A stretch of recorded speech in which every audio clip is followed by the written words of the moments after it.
ஈ உட்கார்ந்த உணவை நம்ம சாப்பிடவே கூடாது. அது ஏங்கிறத நான் சொல்றேன். கூடிய வரைக்கும் ஈ வந்து உட்காராம ஃபுட்டெல்லாம் மூடி வச்சுக்கோங்க, ரைட்டா? அண்ட் ஈ என்ன ஆகும், அது அது வாயில பல்லு கிடையாது, அதனால அது வாமிட் பண்ணி அதோட சலைவாலெல்லாம் போட்டு அந்த ஃபுட்டை கரைச்சி தான் சாப்பிடுது. அதனால அது உட்காந்து ஃபுட்டை நம்ம சாப்பிட்டோம்னா அதோட வாமிட்டை நம்ம சாப்பிட்றோம்னு அர்த்தம், ரைட்டா? நம்பர் 2 வந்து அதோட கால்லெல்லாம் அது வந்து கண்ட அழுக்கல வெளியில் எங்கேயான ஓப்பன் டிஃபிகேஷன் தான் மோஷன்லலாம் உட்காரும். அப்போது அதில் இருக்கிற பாக்டீரியாஸும் அந்த பூச்சி குடல் புழுனுடைய முட்டைகளும் இருக்கும். அது வந்து நம்ம ஃபுட்டில் வந்து நமக்கு அந்த இன்ஃபெக்ஷன் வரும், ரைட்டா?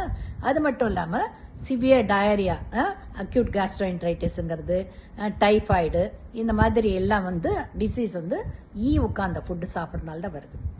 அது மட்டும் இல்லாமல் அது வந்து அப்பப்போ அது கொஞ்சம் மோஷன் போயிட்டே இருக்கும். அதெல்லாமும் சேர்த்து தான் நம்ம சாப்பிட்றதுனால ஈ உட்காராம பாருங்க, உட்கார்ந்து அந்த ஃபுட்டை